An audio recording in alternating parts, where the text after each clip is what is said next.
Greetings, future fossils. This is Michael Garfield, welcoming you to another episode of the podcast that explores our place in time. The whole framing of this show is about that day in the probably not too distant future when our telepathic hive mind descendants are asking, what is the internet? I mean, of course, they won't really ask things because as soon as your brain detects that you are forming a question, then it will get posed to the noosphere and you'll just get search results back immediately.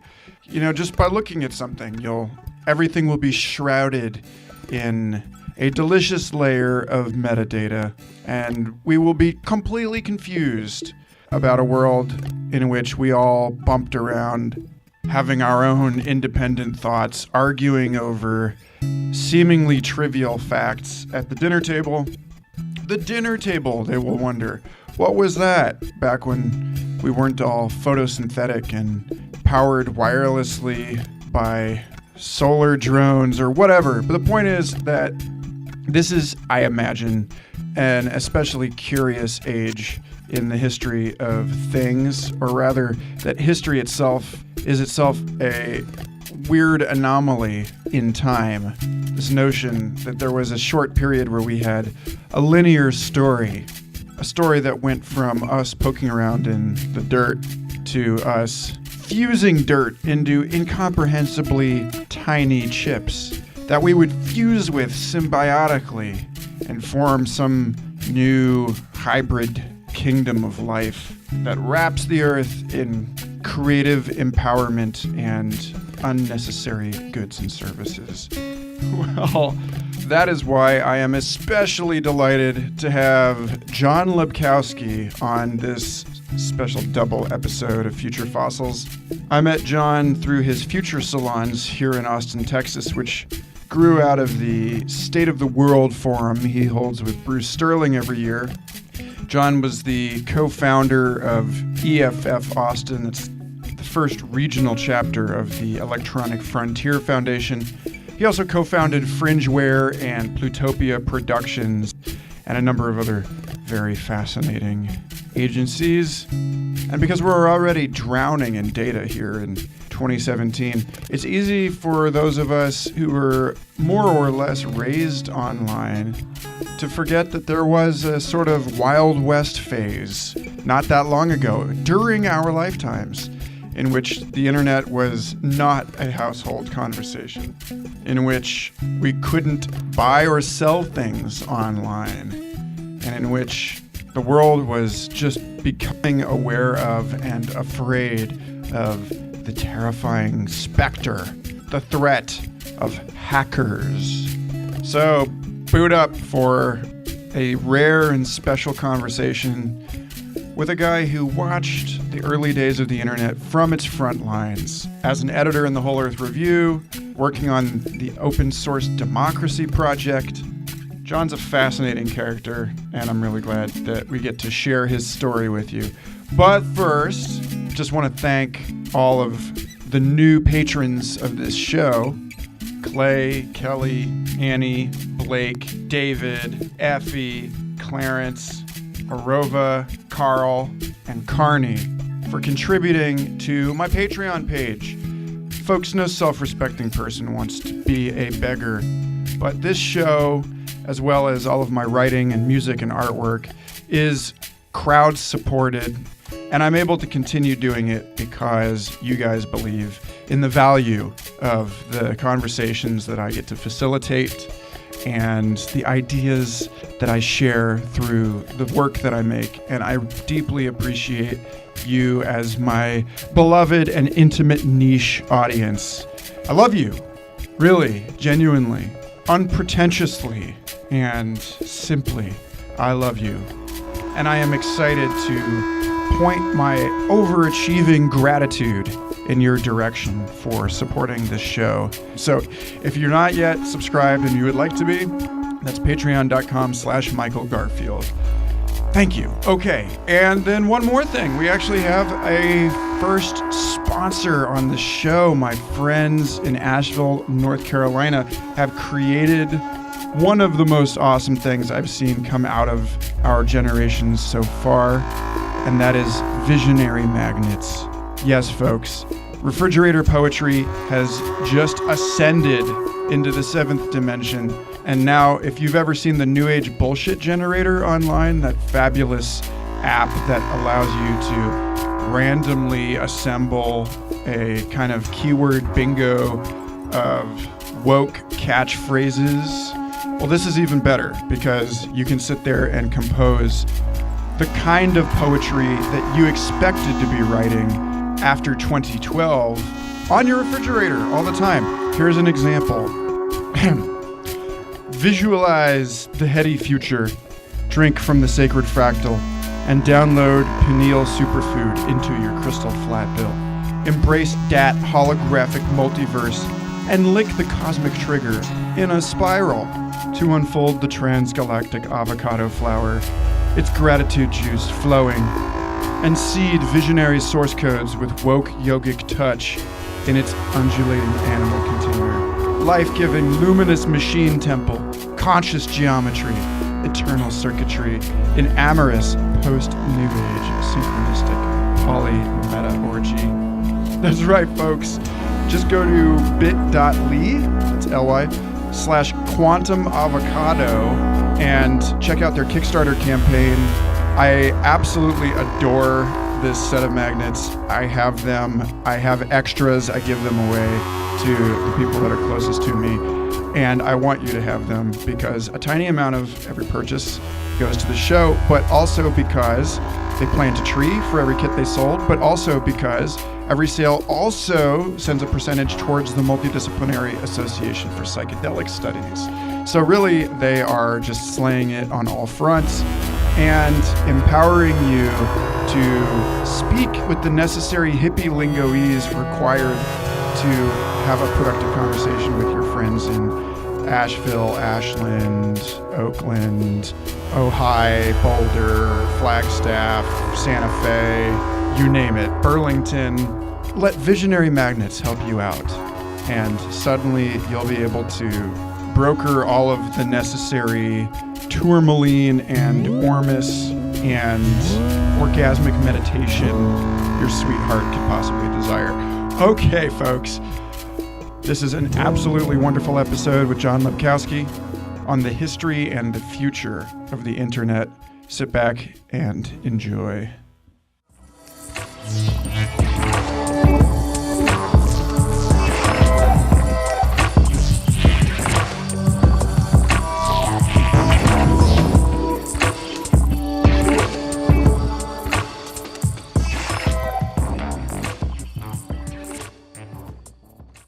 Awesome. Thanks for having me over. So right. It's a history of the future kind of a conversation. Cool. It's not, a big part of this podcast is collecting stories of people who were instrumental in helping shape the discourse about future stuff, the passage of ideas from science fiction to science fact, and the, insofar as this is intended rhetorically as an archive for unborn digital archaeologists, examining in a kind of like Charles Strauss glasshouse kind of way what happened, the beginning of the digital era, then it's a rare and wonderful opportunity to talk to you in particular, given you have been so intimately interwoven with everything from The Well and Whole Earth Review to Mondo 2000, the foundation of EFF-Austin, and the online presence of Whole Foods even. And I had some science fiction connections, and it was kind of an interesting thing to watch the evolution of so there was the cyberpunk idea. And actually the interesting thing about that is I discovered Neuromancer at the Whole Earth Provision Company. So there's that Whole Earth connection. And I had read about it in, Coevolution Quarterly, which was the Whole Earth publication.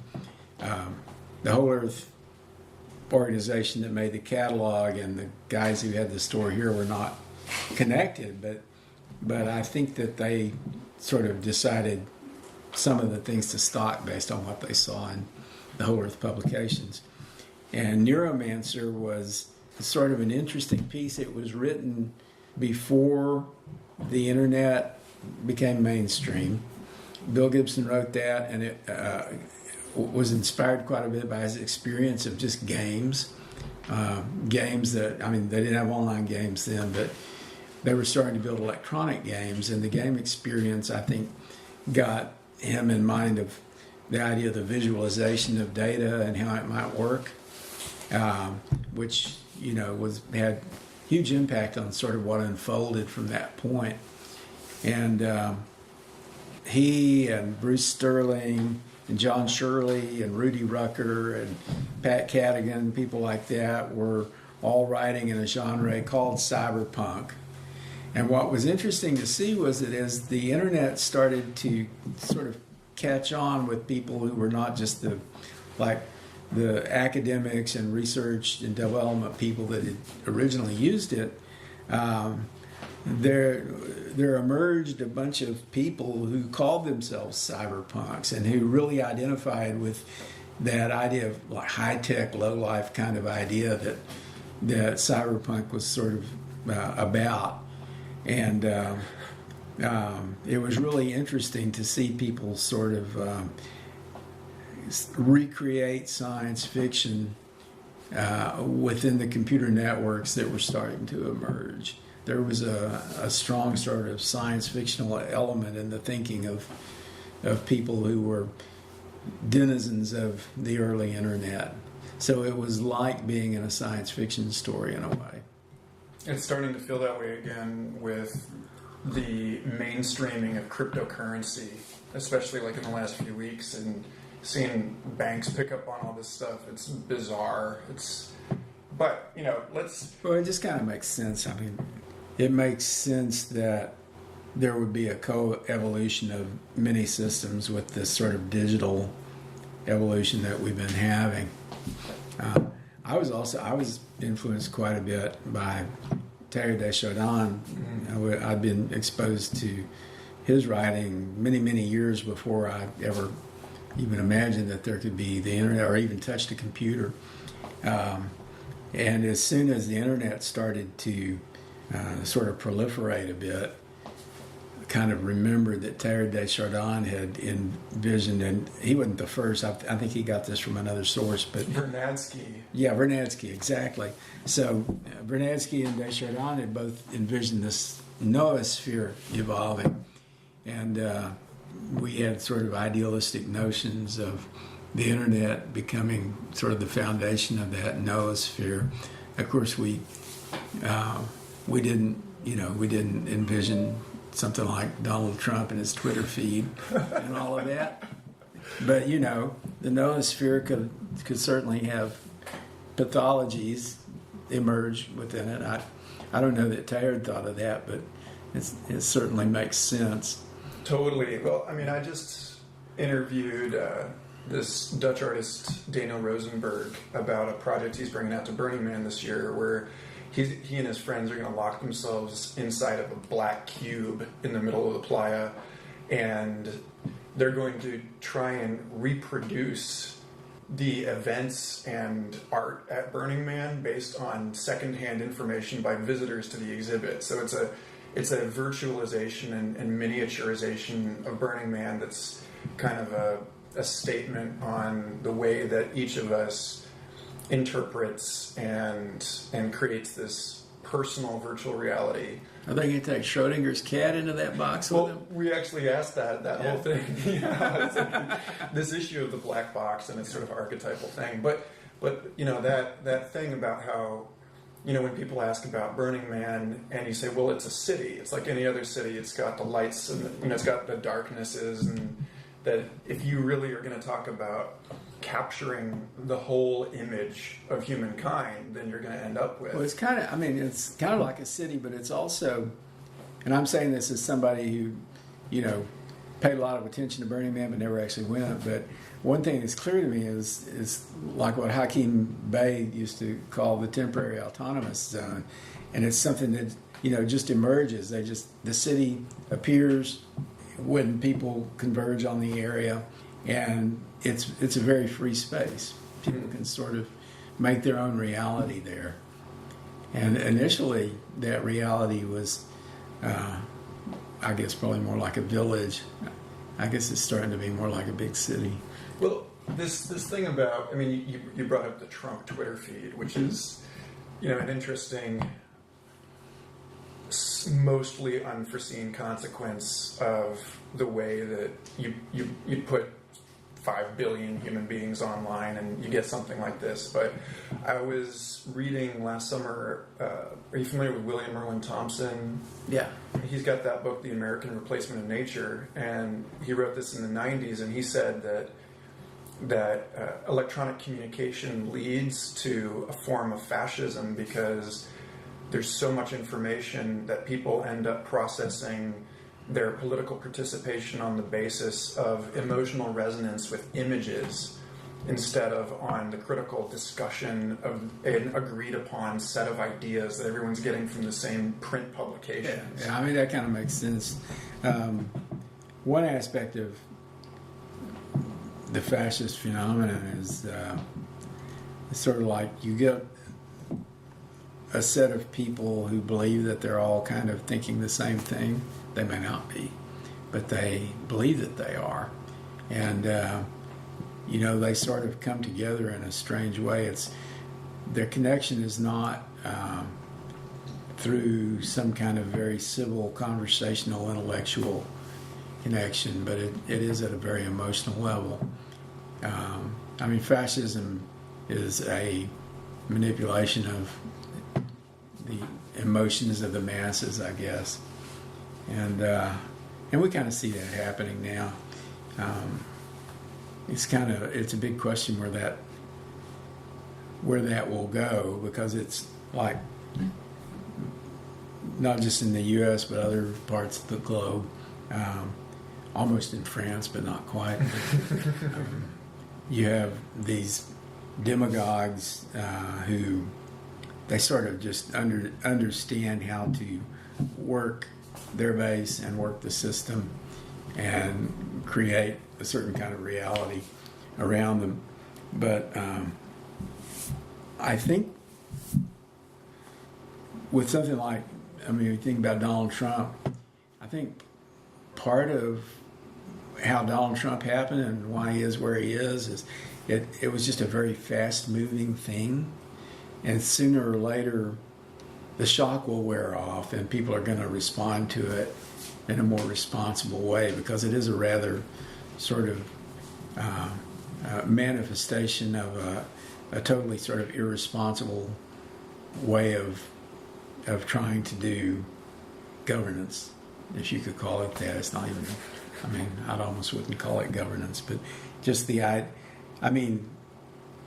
fear that everybody has is that the civic standards that we have will just kind of break down and all the checks and balances will be ditched, and that we'll suddenly be living in a fascist totalitarian state. But that's a really good test of the system that was actually built to resist that. And we haven't had time for the resistance to completely kick in. And when I say resistance, I don't mean resistance in the sense of, people who call themselves the resistance or freedom fighters, whatever, but just the inevitable inherent resistance of the system that was built so that sort of thing was not supposed to happen. And it also was sort of foreshadowed, and you could kind of see it coming. But there was a lot in some of, especially like in cyberpunk science fiction, that there was a tendency to have corporate entities that became increasingly powerful, and the idea that the agency of the individual eroded in the face of this sort of like corporate governance which is really, I mean, that's kind of what fascism's about, right? We just coming in here, I noticed that you have the entire box set of the Alien series, and I'm getting all worked up over next week's Alien Covenant release in the U.S. And so my friends and I have been rewatching all the films. We watched Alien last night, and there's that classic scene where Ripley goes in to talk to the computer, and the computer, Mother says to her, crew expendable, all other priorities rescinded, the corporate interest of capturing this biomilitary asset, which now that Ridley Scott's going back and giving us the backstory, it turns out it may actually be the creation of one of their own androids. And so in a sense the alien is in fact Weyland-Yutani IP. And so it seems like it's a very lively discussion right now. It's like in the ethers, as it were. Yeah, there is sort of a common science fictional trope about, I won't say artificial intelligence, but the assumption is that it's more than just an artificial intelligence, but that it's a fairly powerful intelligence that is embodied in a machine of some kind, and that it's completely logical and has no overriding concern for humans, even though humans built the machines. And I think, on the one hand, I'm sort of a critic of this idea, the Skynet idea. I don't believe that somehow machines are suddenly going to evolve to a point where they're completely sentient entities. But that wouldn't have to be the case. I mean, if you just built a logic into a machine and gave it enough control over the right kind of systems, it wouldn't necessarily factor in the human aspect. I mean, I could see where you could think of an algorithm or a machine as sort of like overriding the concern about human life and actually seeing this anthropomorphizes it to say seeing humans as a flaw or as, just in the way. But it wouldn't be there as seeing that or thinking that, but just that the logic worked that way. So, this thing, I remember a couple years ago talking with a Google machine intelligence engineer who said that he took the job at Google precisely because he was concerned about this eventuality. He's like, yeah, most of the guys that I work with don't want to see us accidentally create a computer that turns everything into paper clips.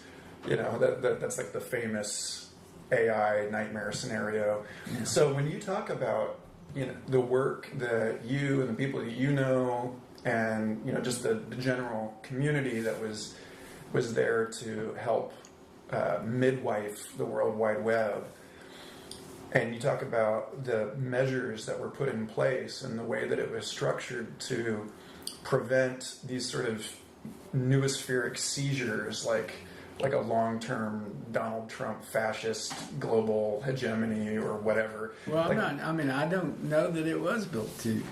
The structure was fairly anarchic. I mean, if you talk to some of the people who were involved in actually building the internet, and I have before, they wanted it to be open and fair, basically. And it was like that. It was built that way. But I guess what sort of inevitably happens is that regardless of what you build and how you build it, power comes into play at some time, and there are dominant entities. And actually what's happened to the internet, so the internet was originally a peer-to-peer system, right? So you had a network of networks, and they were all cooperating and carrying each other's traffic and so forth. And that was a fairly powerful idea, but the internet's not really that anymore. The internet has, because of the way it's evolved, because it's become so important and so powerful and so critical, there are systems that are more dominant, like backbone systems. And those are operated by, large companies that understand how to operate big networks. So you have, the AT&T, Verizon, all those kinds of companies. that really sort of dominate within the network and carry a lot of the traffic. So that's really a different system than the system that was originally built. And inherently, I mean, let's say you're an AT&T and you have a huge role to play in carrying all this traffic for all these different, the whole globe is dependent on a system where you're a pretty dominant player. You inherently want to figure out how to profit from that. That's sort of the corporate way. That's how that whole system and power structure is just going to work, So that's something that we've sort of been trying to resist it, but it's really, it's a hard thing to agree to, or to get them to agree to complete net neutrality, for instance, what we call net neutrality. And so far we've done pretty well at keeping the internet fairly open. And the neutrality idea is sort of not, the absolute idea of net neutrality may not be completely practical because just technically speaking, there are reasons to favor some forms of traffic over other forms. But inherently what's important is to know that anybody who connects to the internet will have the same kind of access to any other parts of the internet, and that there will be low barriers of entry for users and low barriers of entry for people to build businesses and innovations, through the internet. And one way of thinking about that is like what David Eisenberg called the dumb network, which he's continued to advocate for. And the idea is that you don't put intelligence constraints, barriers, whatever, within the network, and people do whatever they do at the edges of the network. But the network itself is fairly I'm trying to think of the right word for it. Is neutral. Yeah, neutral is a good word. So you coined the term freedom to connect, right? It's sort of a, or at least it says. Well, that popped up. I was in a meeting where people were talking about these sorts of things, and I think that the conversation was about whether net neutrality was the right way to describe it. And I think what I said was, well, really what we basically need is to ensure that everybody has the freedom to connect. And Eisenberg, who was in that meeting too, started a conference called Freedom to Connect. And it was an idea that made sense. Actually, I said that. I was actually sitting with Judy Clark and Martin Geddes, and they both had some influence over that discussion too. But it was basically trying to think about what's the real goal here. And Freedom to Connect is a pretty good way to describe what our goal is instead of saying net neutrality, because there were all kinds of issues with the term net neutrality. But one issue in particular is that it really is hard to imagine having an internet that's completely neutral. I say that I'm not a technical network guy who completely understands this, but they've told me over and over again that for all kinds of reasons, some packets are going to be favored over others. But if you start favoring traffic based on economic considerations, that sort of thing, that can be really problematic, or political considerations. And, we actually have issues in states around the world where there are barriers to certain kinds of traffic, and where they've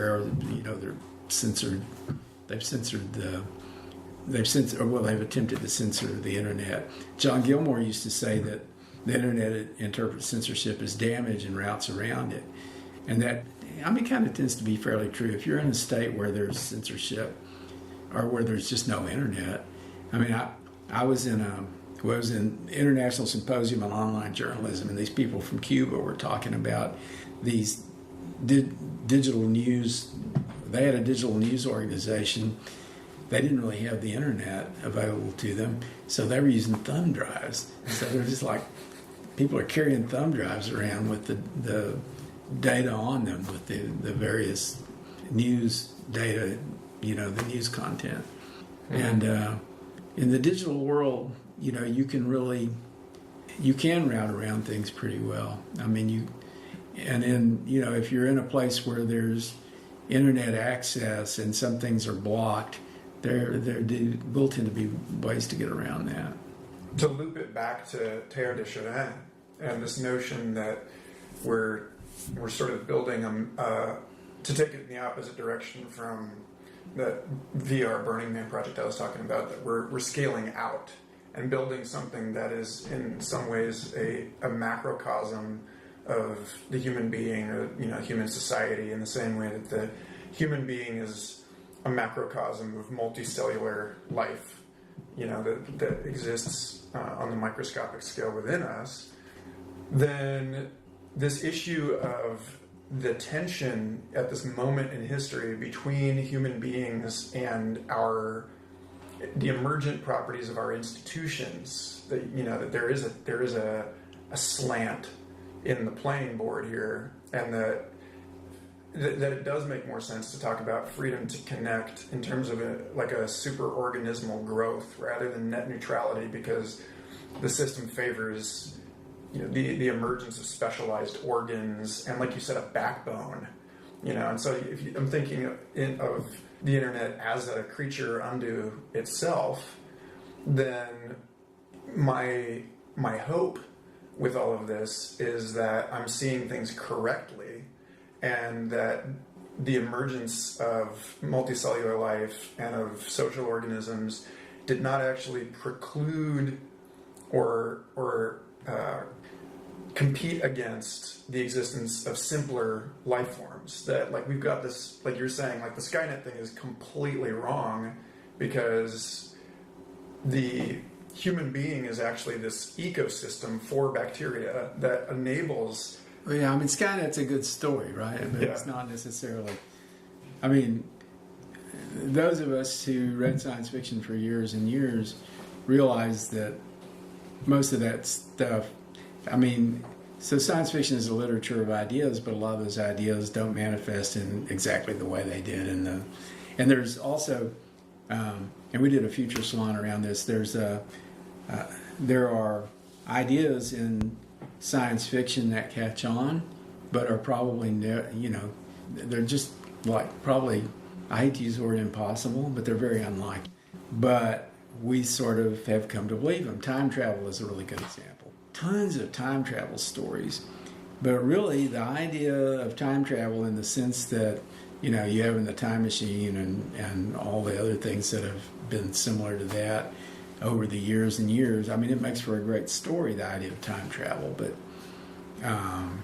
I would be very surprised if anybody was ever able to travel through time in that way, where your body just goes to a different period in time. I mean, we're all traveling through time, but pretty much at the same speed, I think. I mean, and time probably itself is kind of illusory anyway, but that doesn't necessarily mean that you can hop around in it. And, the idea of the transporter in Star Trek. So people sort of come to believe that sooner or later we're going to build this thing that'll pull our atoms apart, including our clothes and everything, and put them back together exactly the way they were. That ain't going to happen, The transporter is a crazy idea, and a lot about how space travel is going to work. It's not going to be as easy as it looks, I mean, we don't even know how well people can survive in space at all, really, and whether we can build environments that will really make that work, or what effect it will have on us. And so you're probably not going to have the Star Trek reality. But we all been watching Star Trek for years and years, and we kind of believe that, In some part of our heads, we think, well, sooner or later that's going to happen. Sooner or later there's going to be an invisible man. But I was just saying, one other thing I was thinking about when you were talking a minute ago is this idea of the noosphere and so forth. Really, I mean, if you come at it from a Buddhist perspective, this idea that we're separate is delusional anyway. I mean, interdependence is pretty obvious to somebody who really looks at... I mean, if you can kind of strip away enough of your ego stuff, you start to realize that. So we're all kind of, we're all sort of part of a theme, one big theme. So that's an interesting point about that. About if we take the evolution of complexity as a sort of consequence of entropy. Systems are organizing in order to dissipate energy more efficiently or inefficiently, but it's all happening within the bunny ears, the membrane of that unity, of that mutual causative interdependence of this one phenomenon, right? So it's fascinating to me how easy it is to stick this notion of the religious fall or of like the mark of the beast, like a couple of years ago when I was a glass explorer and everyone was talking about Google Glass as the mark of the beast, and it's pretty common still to hear people talk about like a chip in your wrist or in your brain as the mark of the beast. But it's like, I think that's actually an accurate intuition to some extent, because it is our only vague, like only pseudo-conscious attempts to recreate by the rearrangement of stuff the unity that already exists. Yeah. And so that's tricky. That's like a couple of years ago when I was writing for a blog about non-duality and this issue of there being a sort of ontological upstream and downstream, and that the noosphere is not something that we're building in that sense. It's something that already exists, and we're just excavating it. Just another manifestation of that connectedness that is probably always there, and I guess the idea of a Buddha is the idea of there being sort of an absolute value kind of thing, where we're all sort of different entities, but at some level we're all kind of the same. And a lot of our differences are really just, at least in our thinking, we create barriers that they're not really there, but we sort of imagine them into being, so, and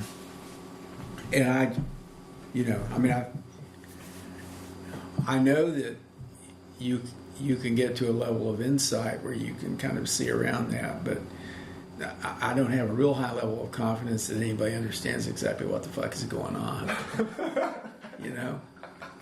It's like, well, it's not what we think it is, but who knows what it is, It's the TED Talk, you have no idea how wrong you are. Yeah, exactly. And he just goes through that list of... Or the Fireside Theater has this thing, everything you know is wrong. Mm.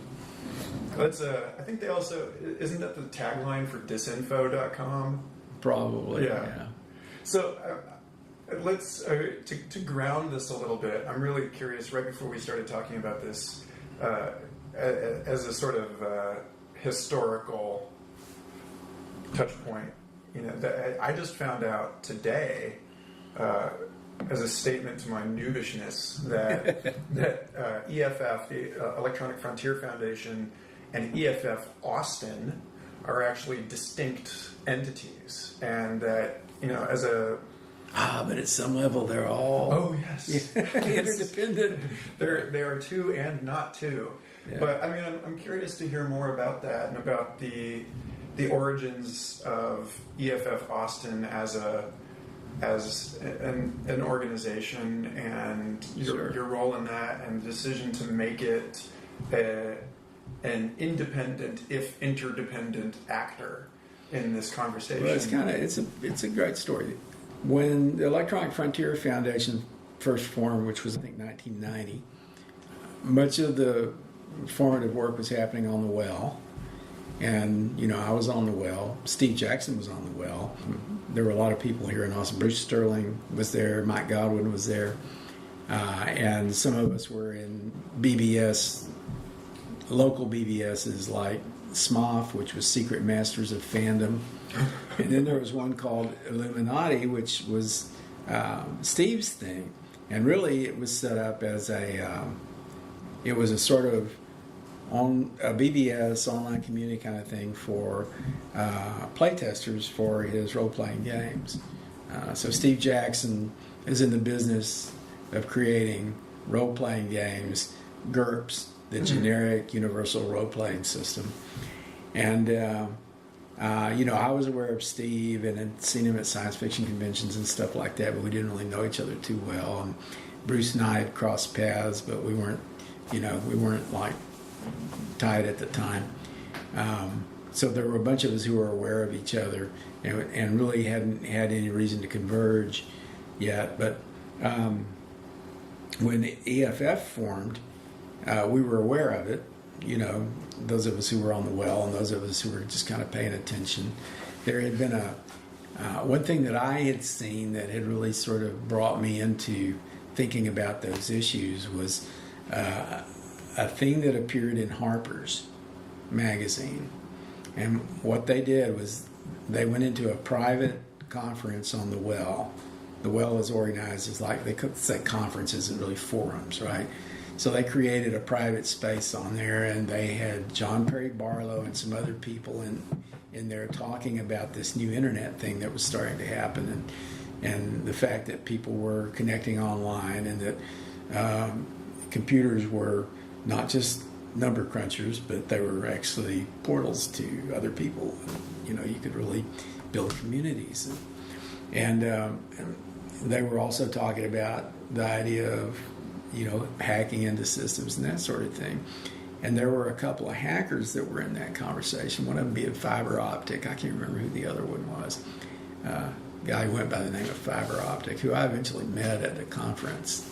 These guys were all pretty funny, really. I mean, it's just a bunch of people. I once said, I was in Emmanuel Goldstein, the 2600 publisher, made a movie called Freedom Downtime, and he came through Austin and interviewed Bruce Sterling and I together, and I was saying that a lot of those early hackers, it was kind of like a panty raid, where you break in, you come back with your prize. You would break into a system and you'd come back with something to show that you had broken in.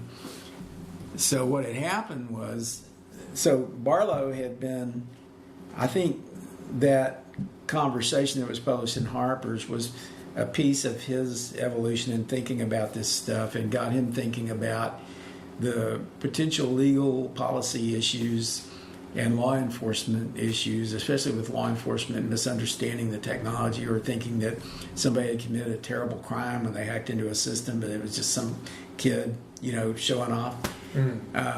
So he had met Mitch Kapoor, who was also on the well, and they got into a conversation about it. And I didn't have a lot of visibility into that, but I know that they kind of went off and came up with this idea to create that we're on an electronic frontier, in that there's not a lot of law and policy around this yet. So what we really ought to do is create a foundation to help guide the creation of policy and law, and to make sure that we don't have egregious policy and law enforcement responses and that sort of thing. So they were putting this thing together, and they hired as their counselor a fresh graduate from UT Law School who was Mike Godwin, now famous as the author of Godwin's Law. But Mike was part of the science fiction community here, and also part of the theater community, and had been an editor at Daily Texan, and he's had done a lot of stuff, and had a lot of overlap where he and I would cross paths and that sort of thing. And so Mike had roots in Austin, but he had just gone to work for EFF. And Steve Jackson, he's a game guy. He's just running his business. He's not necessarily aware of all this stuff. I think he kind of knew about EFF forming, but I'm not sure how plugged into it he was initially. But what happened was he had a guy working for him named Lloyd Blankenship. And Lloyd also went by the hacker name Mentor, and was part of a group of hackers who called themselves the Legion of Doom. So they were really trying to seem scary. There was another guy who called himself Eric Bloodaxe, Chris Goggins. And these guys had a little newsletter called FRAC, P-H-R-A-C-K. And FRAC was something that was circulated online, periodically. And they had another member named Lynn Rose, who I think went by the name of Terminus. And Lynn had broken into the Pacific Bell, the Bell South system, and grabbed this 9/11 document that was there. It was a fairly innocuous document, as it turned out, but it was something to do with the 9/11 system. And he, handed it over to the guys who were circulating FRAC, and they put in FRAC, and it was being circulated around. And there was an ambitious prosecutor in Chicago named Bill Cook, who somehow got connected with the Secret Service, and it's like, we're gonna do something about these hackers who are breaking into systems. And the word got out that somebody had hacked into the 9/11 system in Bell South, and this is extremely dangerous, and they could have done terrible things there. Well, it was just some kid basically showing off, right? So, but they were making this big deal of it. And this document was put in FRAC, and it was circulated around, and they followed it, and they saw where it was going. So one recipient of this document was Mentor Lloyd at Steve Jackson Games. And this is what got Steve Jackson Games on their radar. That one of the Legion of Doom was employed at Steve Jackson Games. And Steve was, he was writing all these role-playing games, was working on one at the time called Cyberpunk. Mm-hmm, yeah. So what happened was the Secret Service showed up at Steve Jackson Games, and it was really kind of funny. A couple of the guys went to Lloyd's house, and they were sitting there, and they were like, I don't know, I guess they were arresting him, and they were talking to him, and he overheard them talking to other guys who were at Steve Jackson Games who had a battering ram, and were going to break the door down and crash into the place. And he said, no, I've got a key. I'll go open it for you, It's like, don't break the door down. So roll a D20 to see if you can convince them to put down the battering ram. So he went and opened it up, and they went in and they confiscated all the computers. And, they saw the in-process production stuff for GURPS Cyberpunk and said, they're creating a manual for computer crime here, and it was like they thought they had busted a bunch of really dangerous hackers. And of course, it was just a publisher, and they were raiding his business. And the thing that they did that really got them in trouble was that they when they took his computers, they took the one that had the BBS on it, Illuminati. Mm-hmm. And it had, communications, email communication. It had an email system on it. BBS has had email. And they were in violation of the Electronic Communications Privacy Act by doing that, by the way that they did it. And Steve is not somebody to take something like this lying down. A very strong, libertarian guy, and his rights were being violated, and he was very upset, and he had no idea what they were doing. He had no idea why they were there. He couldn't figure out what the hell they were doing. It was just a mystery. And, he showed up on SMOF BBS and told everybody kind of what was going on. So Godwin's on there, and he sees it. Sterling's on there, and he sees it. I'm on there, and I see it. And, the word starts spreading around. And Godwin, of course, was on his way to be part of the EFF, so he gets the EFF involved. Perfect case for them. It's just the kind of case that they're looking for. So they picked it up, and this thing of Steve suing the Secret Service, they supported. They committed some of their resources to it, and I think they probably provided some funds to hire a lawyer. Pete Kennedy here in Austin was actually the attorney that in trying the case. And they sued the Secret Service. You had to kind of get the government's permission to sue them, I think. So I heard at the time. Anyway, so you sued the Secret Service, and the Secret Service lost. Steve won the case, and it was a big victory for EFF as well as for Steve. And in the process of doing all this stuff, EFF, which was just forming and forming as a chapters organization, had hired as director Cliff Figallo, who had been director at the Well, and was an online community guy. And they were going to build a chapters organization and have strong online community presence for all these chapters. And Steve said, and I think it was at the first conference on computers, freedom, and privacy, or maybe the second one, Steve was there along with Mitch and Barrett Barlow and all these guys are there, and he says, well, you know, the first chapter should be in Austin. Austin should be the alpha chapter. And Mitch says, right on, let's do it. So Steve came back and got the word out that he was going to have a big gathering at his place, Steve Jackson Games, where he had some like picnic tables outside for the people who worked there. And it was going to be like a big picnic.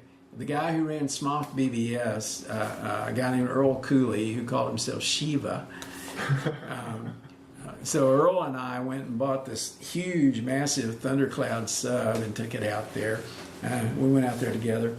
And Steve got up on a picnic table and did a call to arms and said, we're gonna build the first chapter for this Electronic Frontier Foundation, and we need people to volunteer. And there were a set of us who volunteered to become the first board of directors. So that was really where EFF-Austin formed, was at that event at Steve Jackson Games. And then we all pulled together after that and started having meetings. And we met monthly for a year as directors to pull the thing together before we finally had a public meeting with a bunch more people. And I'm trying to remember who was in that. Let's see, Matt Lawrence was one of the directors. Bruce Sterling met with us a lot, but he was writing Hacker Crackdown, and as a journalist, you know, he really didn't want to come down he didn't want to get into an advocacy role because he was trying to stay objective as a journalist and writing Hacker Crackdown, which was about that raid and a bunch of other things that were happening that were similar. And we had a guy from the LBJ school it was Lou something, I can't remember his name. Anyway, so there's several of us there. John Quarterman and Smoot Carl Mitchell had a company called Texas Internet Consulting. And, you know, their company was built when the internet was mostly R&D, and they were working for, like, the University of Texas and, you know, any, like, people who were using the internet. You couldn't get a consumer account to get access to the internet at that time. And, in fact, I think the first companies to do that were here in Austin. One of them was called Real Time. And there's more story in a minute where I'll talk about another one that came about. But so we had put this EFF-Austin thing together, and we had a pretty good board of directors, and we talked through what we thought we were doing. And after meeting for so long and getting a public meeting together, through all of this, we were also in contact with the National EFF. But we had also incorporated as a Texas nonprofit. So we were already doing some structural stuff on our own. In I think it was January of '92, EFF called a meeting of several groups that wanted to be chapters. There was one in Alabama and one in Georgia, and there was a New York group which originally called themselves NTE for Not the EFF. And they later became SEA or C for Society for Electronic Access. And that, you know, Shabir Safdar was part of that, and Clay Shirky, and, you know, that was actually a pretty important group too, that one in New York. And then there was one called This Bang as an exclamation point group that was based in the Bay Area. And that was Judy Clark and Mitch Ratcliffe and people like that. And Quarterman set up an email list for all of these groups. It was called These Groups. And we started having discussions and fights. And at the same time, the EFF had brought in Jerry Berman, who was an ACLU advocacy guy who had done legislative advocacy for the ACLU and was getting them interested in the idea of, becoming a legislative thing, doing advocacy work with the national legislature. And Jerry was going to be a co-director with Cliff Figallo, and he was going to kind of do this advocacy mission, and Cliff was going to do the community part. And that's kind of the discussion we were having, and we, like I say, we set up this email list, and people were having fights on the email list. And I think Jerry was really feeling like this was going to be a hard bunch of people to, if you're doing legislative advocacy stuff, you want to be able to control message and all that stuff. So my impression at the time, I can't speak for what he was thinking, but my impression was that I figured he was thinking that these guys are, they're uncontrollable. This may be an issue. So what happened was we had this meeting at Georgia Tech in January, bitter cold. That was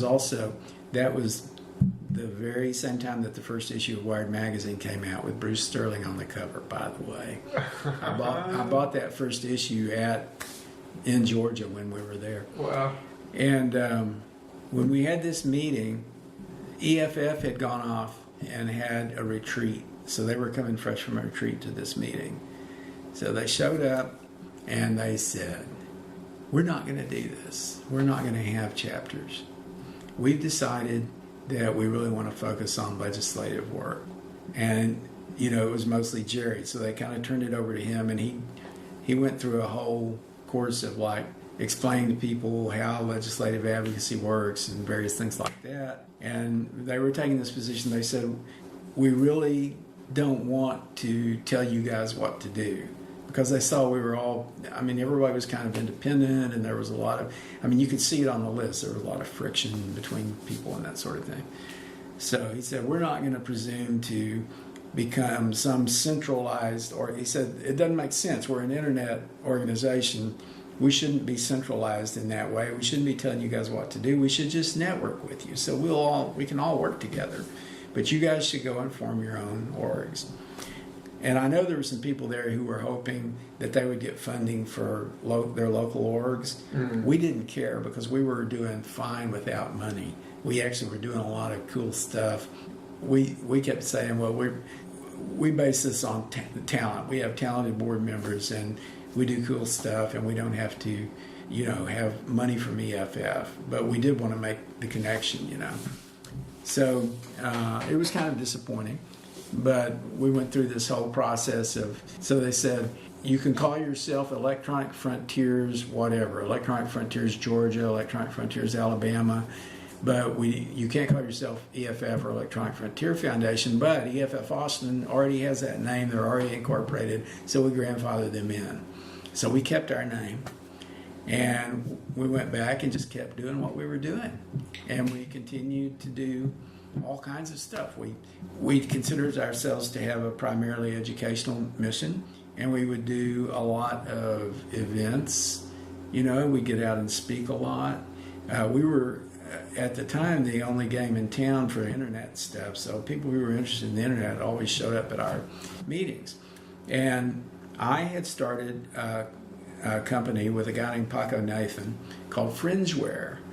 And Fringeware and EFF-Austin, well, because I was in both, there was a little bit of a connection there. And we had affinities. And then I also had got real interested in a local group called the Robot Group. And they were having a thing every year called RoboFest. And we basically went over and started hanging out with the Robot Group and said, we want to be part of RoboFest. Fringeware wanted to, and we had a table there and everything. And then a year came up where EFF-Austin was going to have a role too. And a guy named Doug Barnes, who is now a tech lawyer in New York, but he showed up. He was a systems administrator at the time. He hadn't gone to law school yet. I think by then he hadn't even thought about going to law school, but he came up with a lot of energy and said, I want to build a land for RoboFest, and I want to put a moo in the land, so we'll have this we'll have this great display of what we're all about. We'll connect it to the internet, and let's think about what we can do with it. No, just as an aside, it's kind of funny. I mean, these are technical terms, but I mean, talk about like a hook 'em horns, Austin perfect pun in all of this. That you guys, even in the digital space, you get together and you're going to put a moo on the land. It's is it weird? True. Anyway, please. Well, I should define multi-user, object-oriented, really a text-based virtual reality, a sort of community thing. But it's a place where you can build things, but they're described in text. Yeah. And which you had to do then because we didn't have the graphics, right? And then LAN, local area network, a bunch of computers connected. So this was my first experience of the internet as a kid. Was like working on that scale with it. Yeah. So we built this thing, and Steve, being a games guy, saw the games potential of the Moo and was extremely excited about it. We were building our own fringeware building or store in the Moo. A lot of us had set up with real time, which I mentioned before was like, as far as I know, they were the first like consumer ISP to just, well, I guess Prodigy existed maybe in AOL, I'm not sure, but they were just kind of selling access to the internet, with noisy modems and that sort of thing.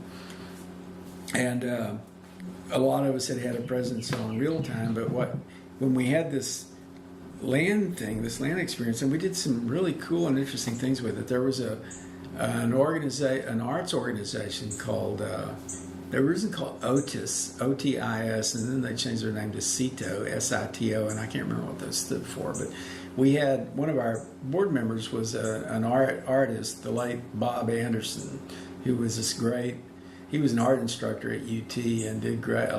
He's pretty famous for like pencil sketch drawings and that sort of thing, very elaborate. But he was part of this online arts group. And I had one of the things we did at EFF-Austin that none of the other organizations like this were talking about doing was this. I started a digital arts thing called EFF-Austin Arts, and got a bunch of the people who were kind of connected to digital arts projects and things like that to come in and be part of that.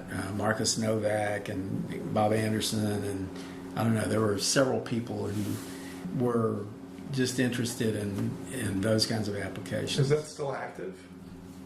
We're rebuilding it. Heather Barfield is going to take charge of that, and we're going to do that at this current version of EFF-Austin. And the CETO thing, the arts thing they were doing was they would take pictures at the event. They would take these images and they would put them online, and they would be passed around. So somebody would do some treatment on it and then pass it to somebody else who would do some more treatment, and they were just creating these art objects through a network art thing similar to mail art. It was sort of like a network version of mail art. And Steve got so excited about the Moo concept that he decided he wanted to make it a product, basically. He wanted to sell access to the Moo. And in setting up to do that, it made sense for him to create an ISP service. And they called it IO.com, Illuminati Online, IO.com. So Illuminati Online became one of the first national consumer ISPs. People were signing up for IO.com accounts from just all over the place and were coming in. The Moo actually didn't take off in a big way. The interesting thing, Doug Barnes is really close friends with Neil Stephenson, and this Moo was called Metaverse, the name of the Moo. So Metaverse Moo, I believe, had some influence.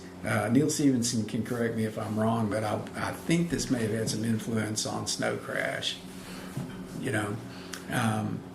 which he wrote later. So that was like sort of, we were at the genesis of this whole thing where more and more people were coming online, and this was sort of like, I'd say 1993 was sort of a turning point for the internet when it really started to mainstream. And in 95 it was, getting some force. I think 96 or 7 was when I went to work for Whole Foods Market, and they knew that I was I actually knew people there, and they knew that I was real involved with the internet, and they wanted to do e-commerce, which was, just coming along. I mean, when Paco and I started Fringeware, our idea was that we were going to build an online community-based sort of trade organization, you might say. We were going to build a business we were going to find people who had things they wanted to sell and bring them together online into a thing where we would just get all these cool things from people and we would sell them. And we were going to sell them online, we assumed. And when we went to the bank and told them that we need to be able to accept credit cards because we're going to start this business, we're going to sell stuff online, they said, you can't do that. Nobody does that. You can't sell things online because there's no way to do it without the credit card numbers being exposed. Well, Paco knew about encryption, and I think he brought that up, and it's like, oh, well, there's no way to do that, Well, that was before SSL, right? Yeah. So this idea that we had, we couldn't do. And in fact, the bank required us to get a store of some kind to be able to sell products. And we ended up, originally we set up in Europa Books, which was a kind of a hipster bookstore down on the Drag, which was managed by Lynn Bender, who's now a big time coder and geek guru kind of. There seems to be a theme here. You got Europa Books, IO.com. Yeah, it's like that's a little curious. I never thought about that, but that's somewhere maybe it's time for a Ganymede. We did a bunch of events at Europa Books, and I became real involved with a guy named Tom Ferguson, who was a physician, who decided that the internet. So I had met him at a Writers League meeting, which is also where I met Bruce Sterling, incidentally. So I met him at a Writers League meeting, and he came around, and I hadn't seen him for a year or two, but he showed up at one of our events, and he said, the internet is just going to be, it's going to be very powerful for people who want to do medical self-care. That was the thing he was into. He actually had published a magazine called Medical Self-Care. And he was the medical editor of the Whole Earth Catalog. So, of course, I'm fired up about that. And Tom later went on to bring a bunch of people together and create a white paper called ePatients, which became a seminal part of what turned into an online patient movement, which exists to this day. And Tom died in the process of getting that white paper launched, but I had come in and started working with some of the other people he was working with, and we got it launched and set up a blog, ePatients blog, and then later we formed a thing called the Society for Participatory Medicine. So actually out of this, there's this whole stream of connections of me with Tom where he was sort of formulating his ideas with all these other people that he worked with, which were physicians and patients and so forth, that really led to the kind of revolution in patient empowerment through the internet. And that was a whole other side thing that was happening there. At the time, I didn't really realize what an impact it was going to have. And then later, when I worked at Whole Foods, Tom came in and met with us a lot, and we talked about, having him be part of what we were doing there, bringing medical into it. We did a different approach eventually, but we had some really great conversations there. Anyway, so when Whole Foods hired me, we got our heads around how you would build an e-commerce system, and we built this big e-commerce system where we were selling pretty much everything that we could think of. Is this online. still before SSL? No, this was SSL had just emerged. So we were really kind of on the leading edge of the curve for e-commerce. Amazon was pretty well established by then, but we were getting into this whole online grocery thing. And you had things like Peapod where they would do grocery delivery where you could order online, but what we were doing was just package and ship, just ordinary online fulfillment. And a lot of that stuff was really hard back then. Fulfillment was tough. It's all sort of been worked out much better by now. but that's how I got into what has become my bread and butter is website development. So I worked for Whole Foods through that e-commerce development. Was originally WholeFoods.com, and then we were building a thing called WholePeople.com, which was this really big. It was going to be a big multi-business unit business, but the .com bust sort of killed the enthusiasm, and they decided not to. They had launched the site, but they had second thoughts and decided that, I don't know, I guess they thought it was risky. So they laid a bunch of us off, and they sold off the WholePeople.com thing, and nobody actually used that.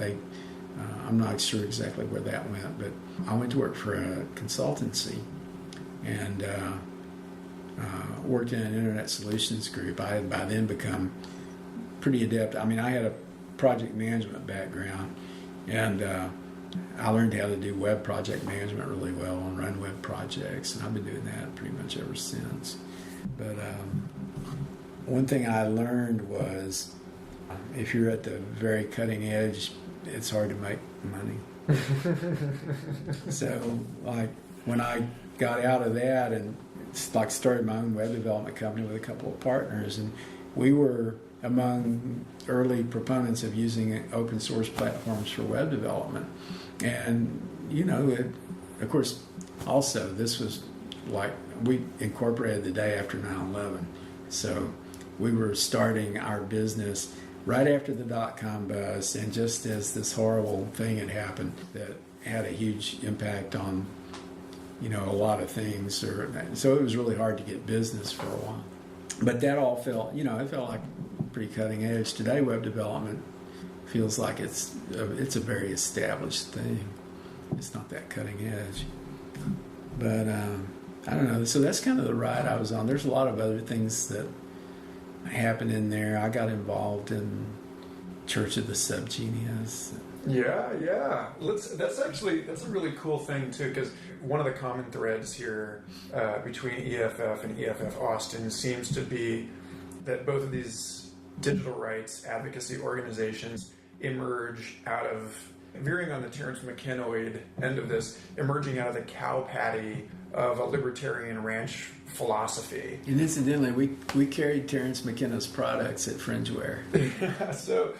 So it actually, there is a through line here, then also like, or a lateral move, just, standing on one fence line and this like gradually enclosed commons of the digital space, looking across at the work that you were doing with Mondo 2000 and like the sort of psychedelic fringeware of the whole conversation around the web as the emergent medium of a new mode of human consciousness. So, I mean, I'm really curious to know, like, what it was like. I mean, one of the projects I had was, I think I may have made it clear I was a pretty devoted follower of the Whole Earth, like, catalog and Coevolution Quarterly, and it later became Whole Earth Review. And my whole reason for getting on the well was because I wanted to actually hang out with the Whole Earth people and maybe write for them. And, I had tried submitting things before, but not successfully, that sort of thing. And I realized sort of one of my big dreams was to work on a Whole Earth catalog. And I was actually the consciousness subdomain editor of it was called the Millennium Whole Earth Catalog. Wow. Yeah. So that was that was a bucket list kind of thing, a dream come true kind of thing. So that was pretty cool. So, I mean, that was a very, Eric Davis talks about this a lot, about we hung out with Eric Davis too.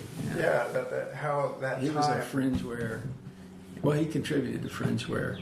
There was an issue of Fringeware that I edited. It was the Stay Awake issue, and it was somewhat influenced by Gurdjieff and Buddhism and that sort of thing. And Eric wrote a piece for that. I can't remember the name of it. I'd have to go look. And then John Shirley wrote a piece about Gurdjieff for it that he later expanded into a book about Gurdjieff. And that was one of the friendships that we made was with Jay Kinney and Richard Smalley over at Gnosis, which was a magazine then about Western spiritual culture. And they had done a magazine on, a whole issue of their magazine on Gurdjieff, which I've still got a copy of around here somewhere. And I was really interested in Gurdjieff. So I asked Jay if he would write a piece for that issue about Gurdjieff. And he said, well, no, I'm probably not the best person for that, but you should talk to this guy, John Shirley. And I had run into John Shirley before at the 1985 National Science Fiction Convention. You know, there's a World Science Fiction Convention, and then they also have a National Science Fiction Convention. And I don't know whether they're both annual, but anyway, they did the National Science Fiction Convention here in '85, and there was a cyberpunk panel that was Bruce Sterling, John Shirley, Rudy Rucker, and I think Greg Bear. And Shirley kind of instigated the panel, but he felt that it was hijacked by Greg Bear, I think. And they had and Lou Shiner was on it. And so John and Bruce left the panel in a huff. They got mad and stalked off the panel. And that was when I really learned. I saw the punk and cyberpunk there. Those guys are really great guys, by the way. I mean, the people who created the cyberpunk literary subgenre they're an amazing and powerful group of writers, and they're all still active. I can't think of any of them that's not. Rudy may have slowed down a little bit. Bruce is just now starting work on another novel. And Shirley started writing horror stories at some point. He's a great writer, and he was very aware of and articulate about the Gurdjieff work.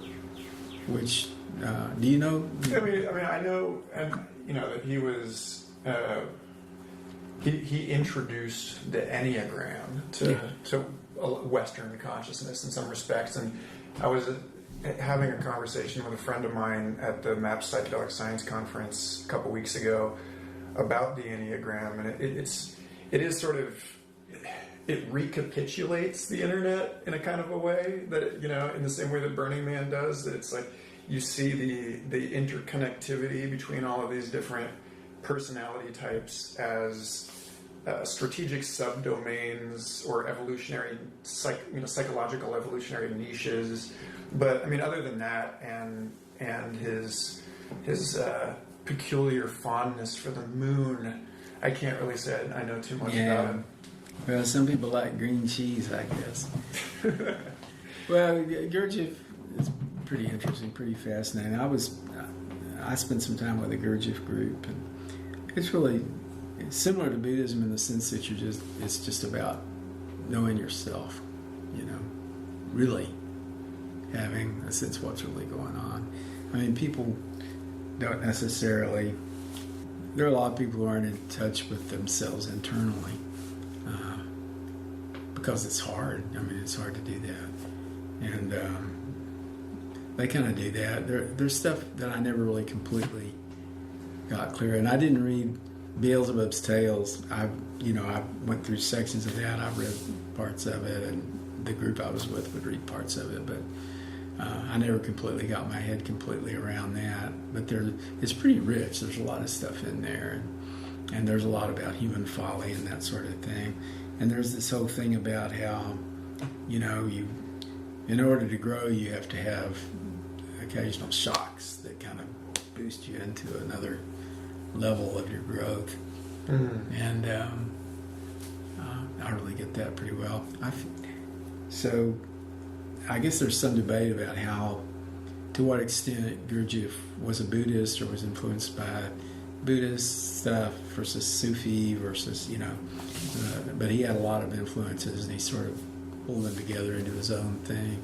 There's also another aspect of the Gurdjieff work that I didn't do that is kind of, I think, essential from all I could gather, and that's the movements, which is, you know, I mean, he was into dance and he was into movement and music, And the people who do the movements have a very powerful experience of that. I never did it. So that's actually an interesting point to pivot on this issue of movement, because I remember one of the more formative books for me in college was Jennifer Cobb, the theologian. She wrote Cyber Grace, and again looping this back into Teilhard de Chardin and all of these types that sort of foresaw the electronic society as an instantiation of divine mind. And one of the points that Cobb made back around Cyber Grace came out, I guess, in 2000. Yeah. And so she was writing it around the same time that Eric Davis was writing Techgnosis. And this issue of, one of the last chapters of Cyber Grace is about how the internet then and still largely now is the product of a kind of almost like autism spectrum or like Cartesian disconnect, it's a very limited slice of the human experience, and that if it is really to mature, that it needs to descend into the body, and not just in like the mark of the beast kind of like neural lace sense of it, but in the sense of, one of the more inspiring things I've seen over the last few years is whole body gestural interfaces like the Microsoft Kinect. And so, I guess that's an interesting, this issue of not just reading Gurdjieff, but actually embodying this wisdom. And I'm curious to know. Well, there's an issue of losing the body. For instance, if you're a very devoted, adamant online gamer, and you're doing a lot of game stuff, you really sort of put part of your body aside, and you also adapt your mind to a different kind of environment. There's this whole sort of ADD thing that is influenced quite a bit by that kind of gaming. And I don't know, I've been sort of wondering whether the VR thing, which, I'm a little bit skeptical about it. I've talked to people like a friend of mine and I were interviewing Robert Scoble recently, and Scoble's really hot about VR now, and he's in a position where people show him all the coolest cutting edge stuff, and he's really excited about it. And I was a little bit concerned whether people were ever going to do VR or mixed reality, either one, in a big way, because of the goggles and because of the sort of disorientation and so forth. And he says, well, it's going to evolve, it's going to get really powerful. But one thing about VR and mixed reality is that there is an opportunity to bring the whole body into the virtual experience in a bigger way than you can right now with like a game where you just, you and a joystick and a screen, Have you seen or have you read Greg Egan's Zendegi? I haven't. No. So that's the whole. It's actually, in a way, it's almost not even a science fiction novel. It's largely a novel about human issues in the near term.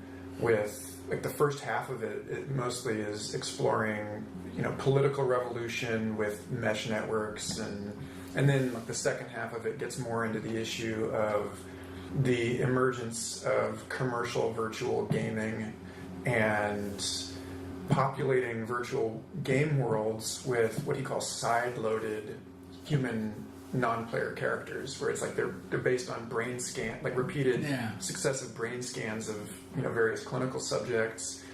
But he has this whole notion of This is making me think about Ready Player One. Oh yeah, well, let's. It's that kind of thing. Yeah, let's get into that too. It was like this notion that his vision of the implementation and the mainstreaming of it's very believable, because he's like, I've actually started seeing this in the mall, where it's not enough to have the helmet. They put you in the chair, and the chair is on like a flight simulator kind of set of pistons, But in his, it's you're inside like a ball, like a hamster ball, And so you're able to actually run around in these spaces. And Yeah, maybe kind of like Octopus Project is going to do a thing down at the Bullock History Center, which we unfortunately were too late to sign up.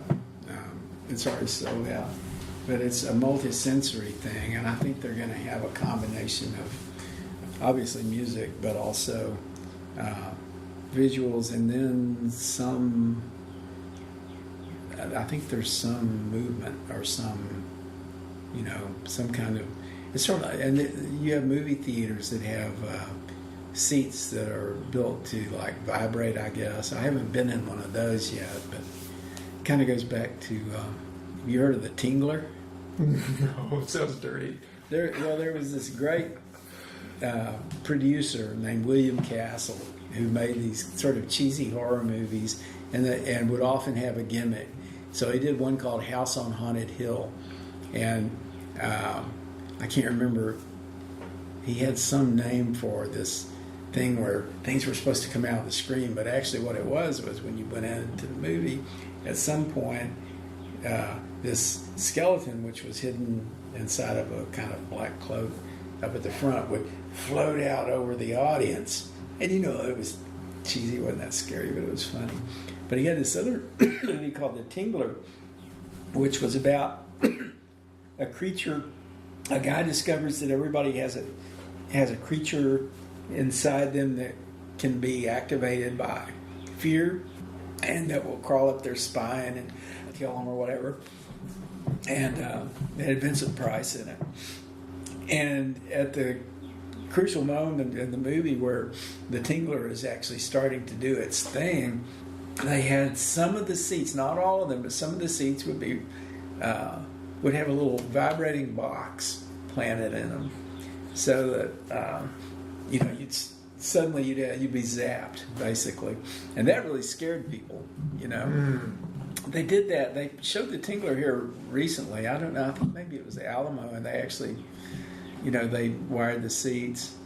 Was not all of the seats a financial concern, or was it? I bet, yeah. I was like, because it is actually. I mean, it's a lot to do, There's something about that, though, about it happening to the guy next to you, but you don't know why they're reacting. That's kind of actually. My father used to work for the Walt Disney Company. And oh, really? I was a kid growing up in Orlando around the time that, and before that, Universal Studios, and so I saw a lot of the development through the 90s of these amusement park rides where, like the Back to the Future ride at Universal Studios, where you got this enormous theater and everyone's in their own car that's on a flight simulator setup.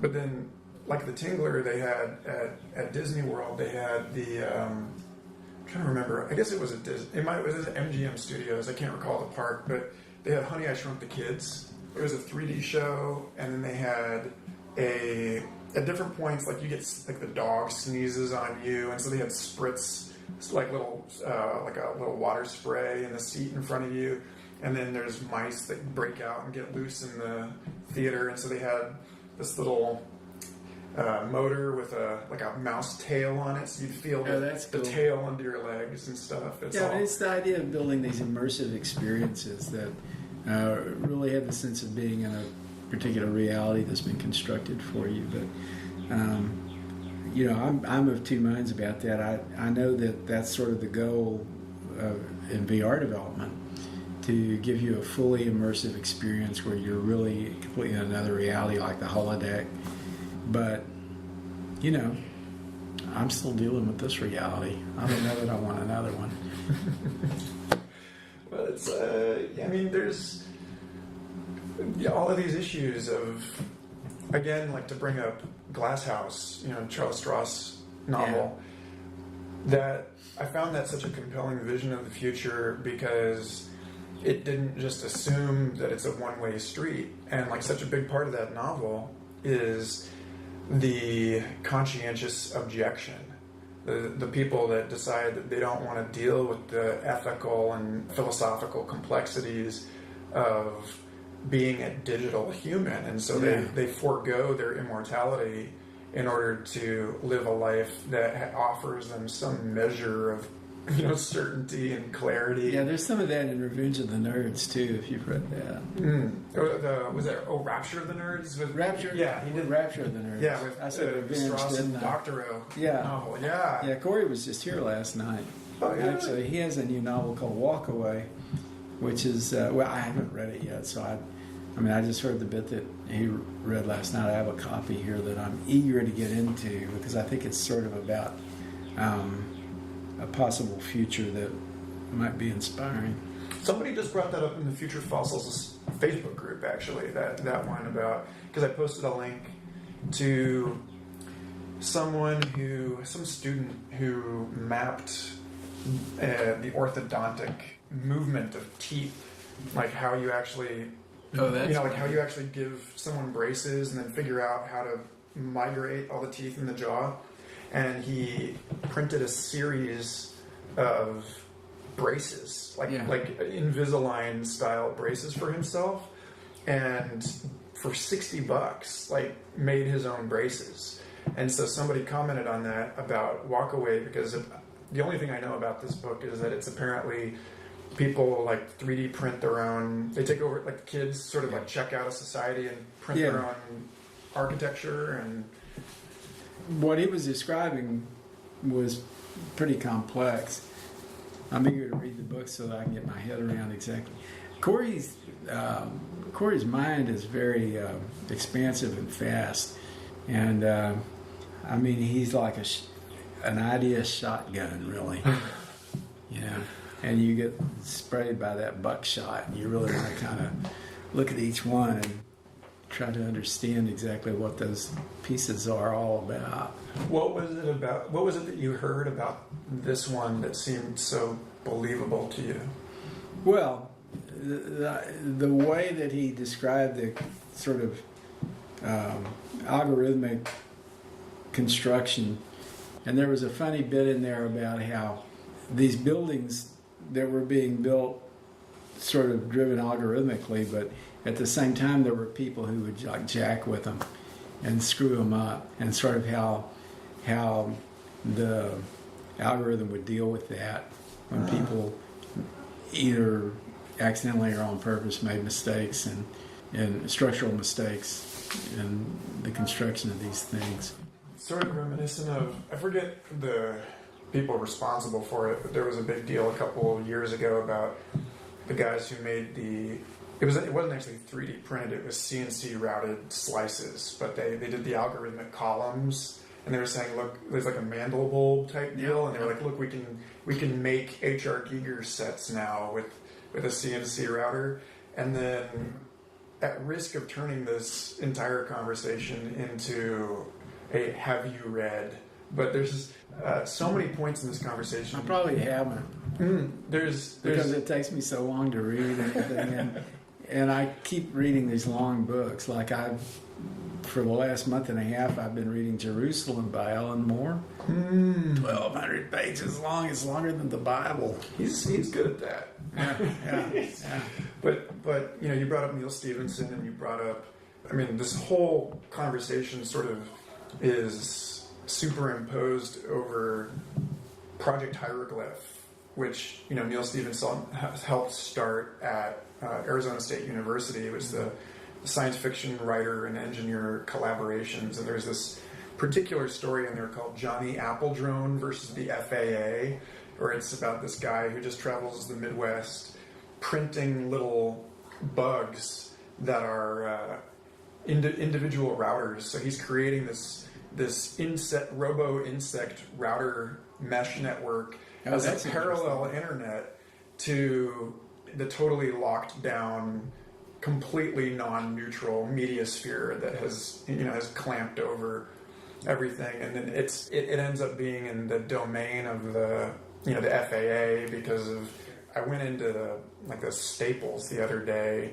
and it was a little creepy to me to see that the drones for sale in Staples now have a stamp on the front of the box that says, comes with free FAA registration, and there's just this sort of awkward tension that we're working out here at this moment. So I don't know, I guess without out of respect for your time, I guess the burning question for me now, for you about all of this is, you spent so much of your life advocating for the defense of individual rights in cyberspace and free access to communication, and I'm curious to know what you hope to see in the next few years, like how you hope this goes, and then whether that's fundamentally different from how you expect it to go.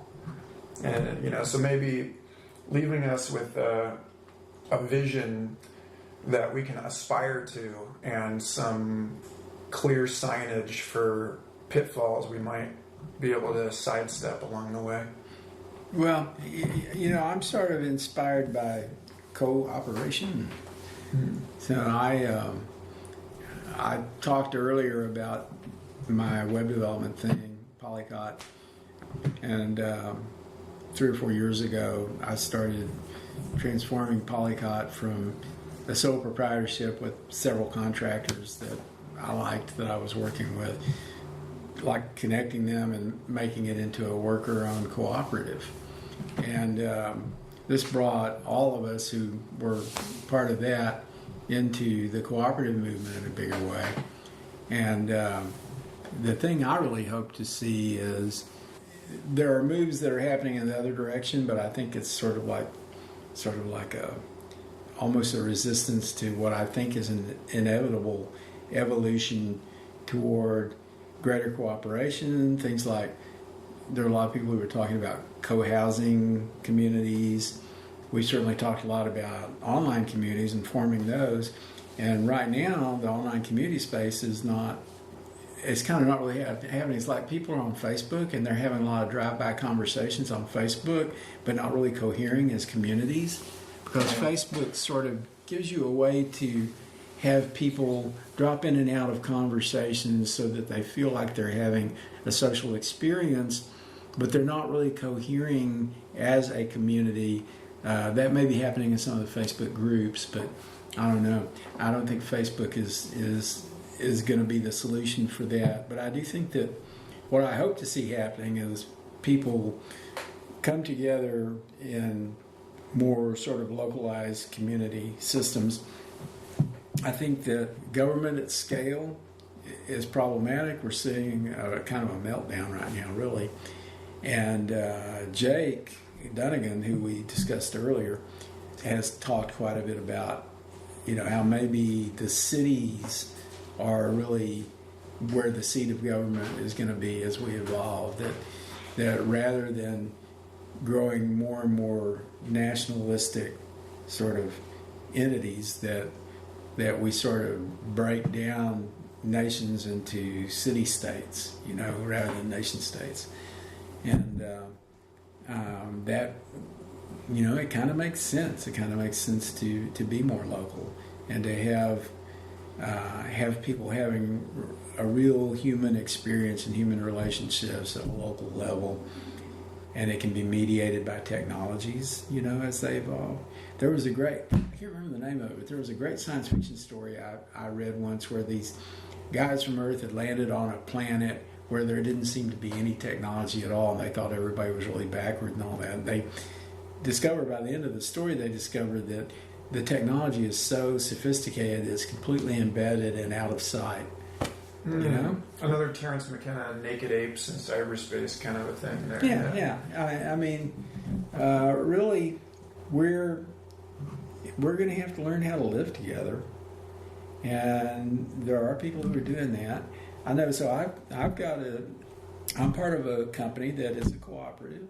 It's worker owned. It's democratic, and it's a real different work experience from the work experience that you might have working at some company, where you go in and sit in a cubicle or whatever. We care about each other, and we know each other pretty well, and we have a real human relationship. It's not like we just come in and we're sitting in a cubicle next to somebody that we barely know and working through it. And I kind of think that's a good direction to think about going, is is to bring the sense of community more into our lives, and to bring the sense of being together and having some real social connection. It can be mediated by technology to some extent, but it also has to be, at a real flesh and blood level. There's only so much you can do. I've done online communities now for 30 years or something like that. And I know that in an online community, everybody is just itching to get into real human proximity with each other. They're always looking for ways to meet and excuses to meet. And the Well, they had this thing called the Well Office Party. I don't know that they still do those, but they used to do those every month out in Sausalito. And, one of my great experiences was showing up at a Well Office Party. All these people I had been talking to for ages and had never met. To actually meet the people I was talking to was really great. And of course, you always find out they don't look anything like you thought they were going to. This was, on the internet, no one knows you're a dog. That was a big deal for a long time before we could plant our pictures online. But even if you see somebody's photos over and over again online, you still don't have the real experience of hanging out with them. So we always kind of look for that. I think people are always wanting to have physical proximity. In Austin, one of the real strengths of Austin, one of the things that I think is really cool about the way Austin's been growing is, even though we've kind of grown and we have this sort of crazy explosion of population here, but there's all kinds of ways that people can just kind of get together and hang out in Austin. It's actually a big deal here, though. And we create a lot of experiences locally. The idea of experience as a sort of offering. For instance, one of the things we didn't talk about that I did was Plutopia. Plutopia started as... this is actually worth getting into. Do we have time? Yeah, we got it. Okay, sure. Well, I'll cover this. Try not to take too long. But so in the mid-2000s, I was working with some people who had formed something called the Digital Convergence Initiative. And this was at a time when you could kind of see how everything was going to be digital.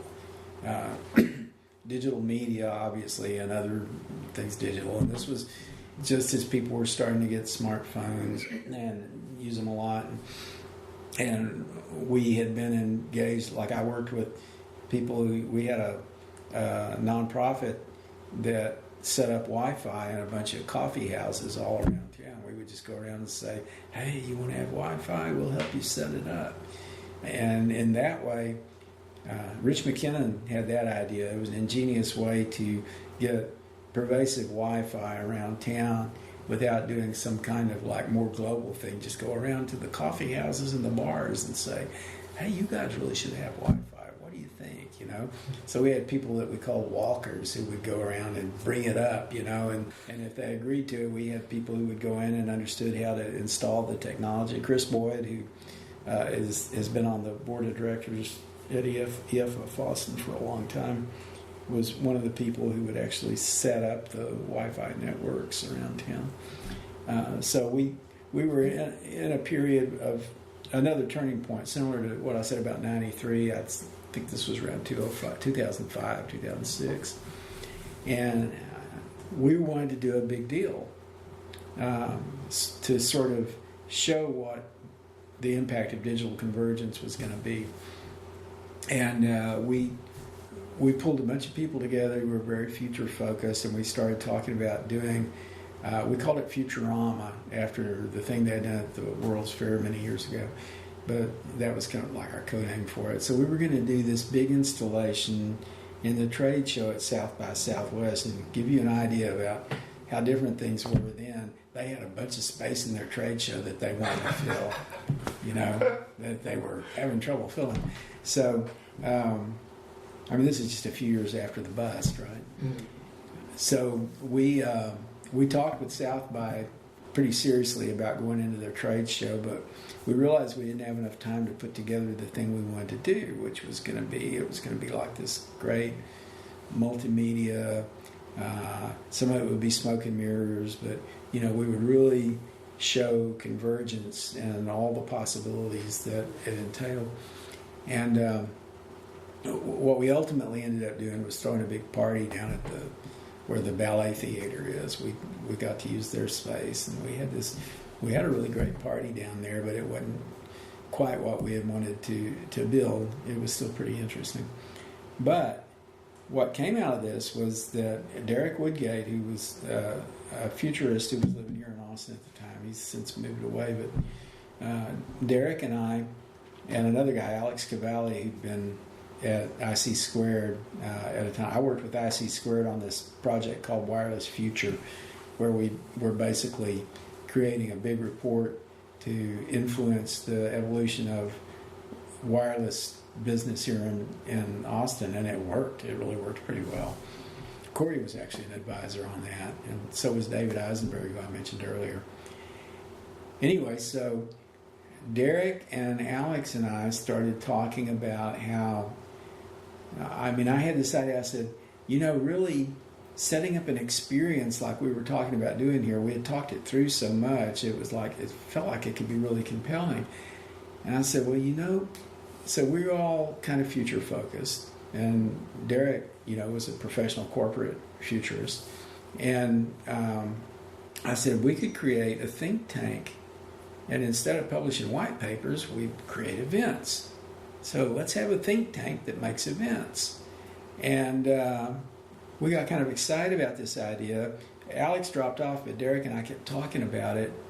And around that time, we heard about Makers Fair happening out in around the Bay Area.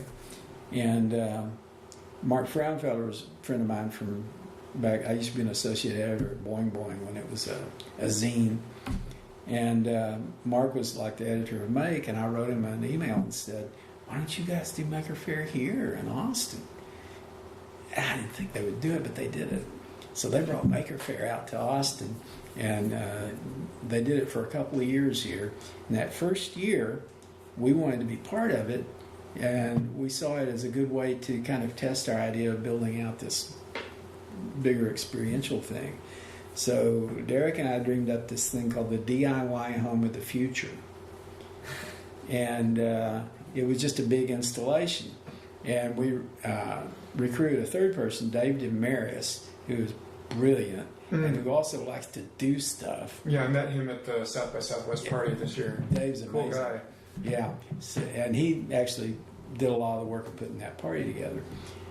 So Dave agreed to sort of help pull everything together. So he and I worked on it, and he had a guy he knew named Bon Davis, who is like a stage production guy, professional stage management kind of work. And Bon and his friend Psyche came into it, and we just built this big installation. We had this huge screen, and we had a sort of like dome where you could kind of lay down and do a virtual reality kind of thing with it.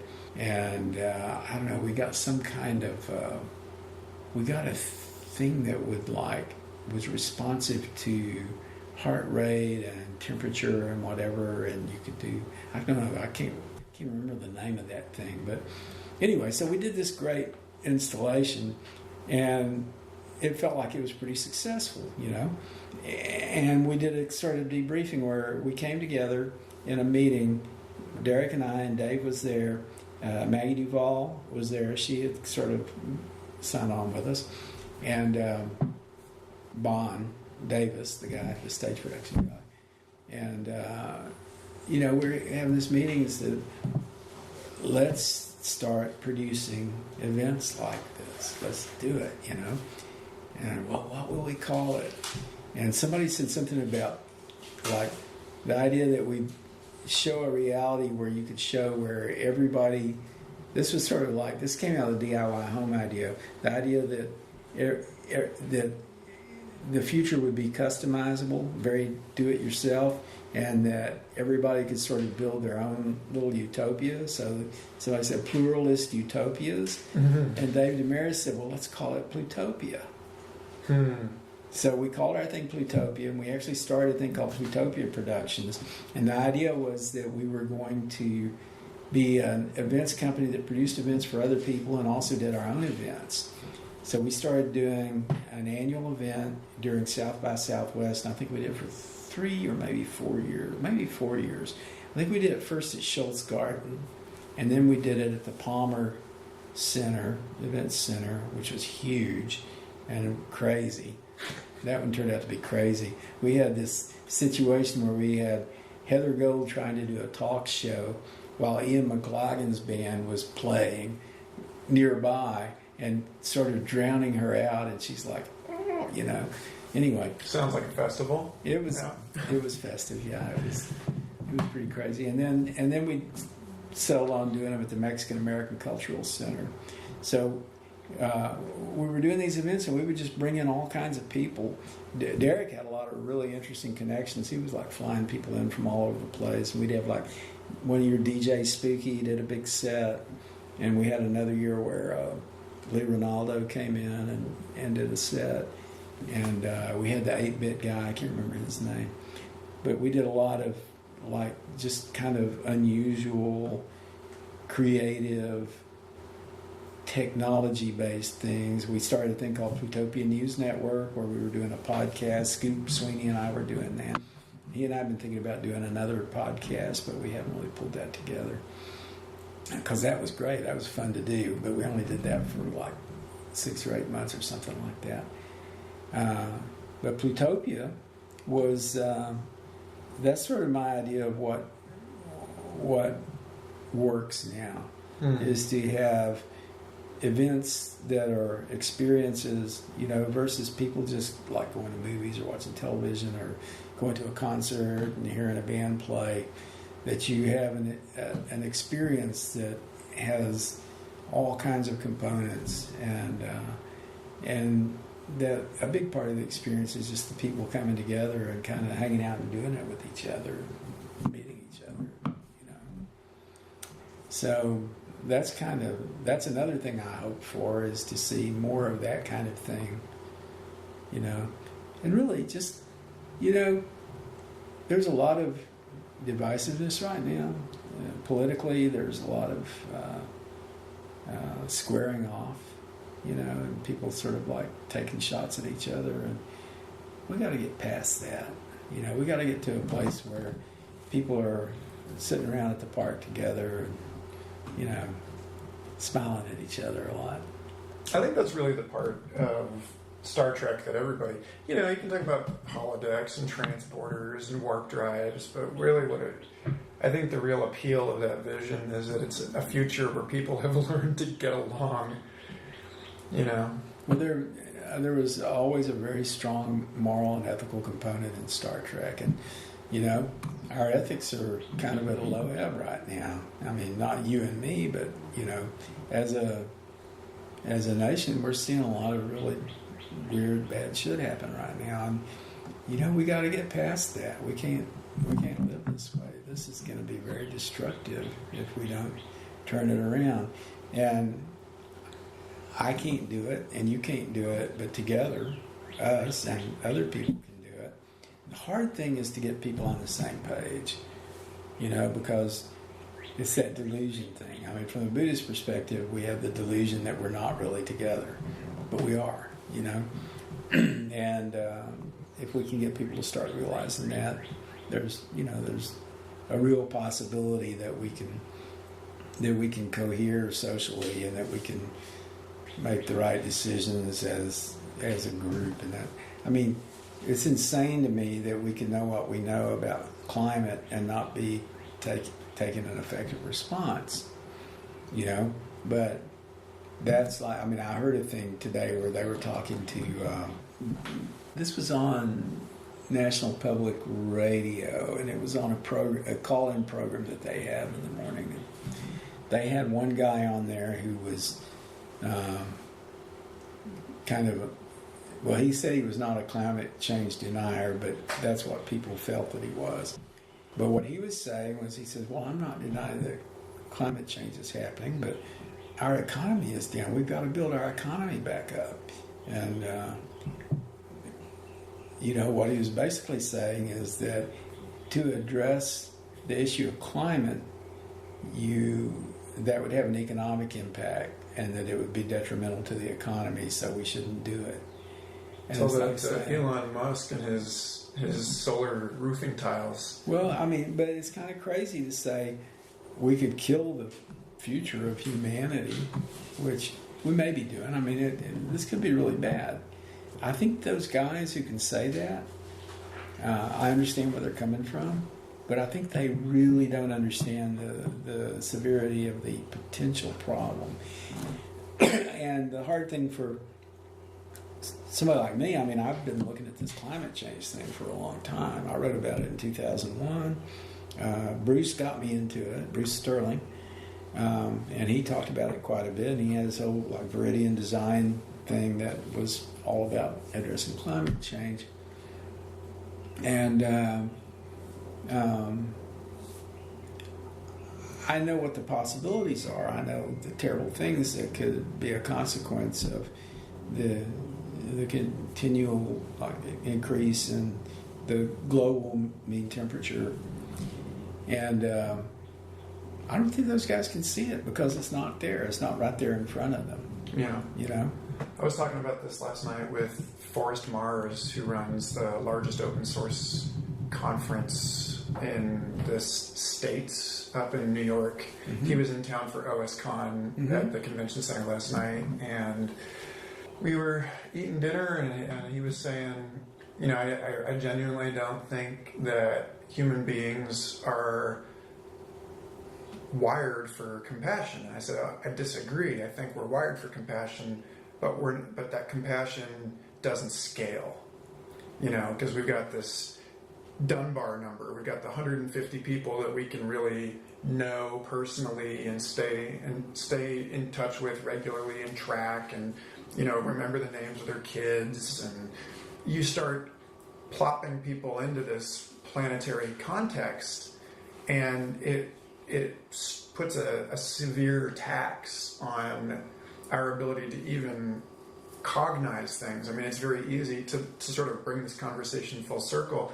It seems kind of obvious why it's so easy for people to lose the plot and fall into these sort of future-shocked, fascistic modes of thinking, because how do we really we haven't figured out how we are going to talk about global issues in a way that's personally relevant and palpable to people yet. And I think that, to get back to what you were talking about with EFF-Austin Arts and a couple other things that you brought up about data visualization, it's this is such a huge part of this conversation is, how do we, first of all, how do we even agree on which data is valid and should be visualized? Yeah. And then secondly, how do we agree with the sort of implicit narrative structure of that visualization and the rhetorical framing of these issues? It's such a complicated thing. Maybe the best that we can do is strive to start from that simple, embodied recognition of the subjectivity of the other. Maybe we can't even have this conversation on Facebook because we're not looking each other in the eye. Could be, yeah. And so, I mean, I think that's kind of my hope for the future of this, is that the depth and the richness of telepresence and this, at least even just the simulation of eye contact in virtual reality, gets there in time for us to feel like we are able to relate to one another as human beings, so that we can actually have these conversations in a human way. So you came to at least one of the future salons that we had, and kind of what we were trying to do there with the future salon is so one thing you could do is try to bring together a bunch of experts to talk about the future or to talk about a particular topic, whatever. But the idea we had was, bring people together who are from wherever. I mean, I know people all over the place. So the fact that I do sort of have this connector thing going on and that I know people from all different walks of life and that sort of thing has made it possible for me to just bring some people together who I thought would enjoy doing something like that and sort of not necessarily focus on a particular skill set or knowledge set, but just a group of people coming together and hanging out and talking about something. Derek Woodgate, the guy I mentioned earlier, had a process for doing, so for a corporation, when you're doing this corporate futurism kind of work, and I learned this from watching Derek, and I've watched some others too, and sort of the idea is you have a company that really kind of wants to understand what the future is for their industry or whatever.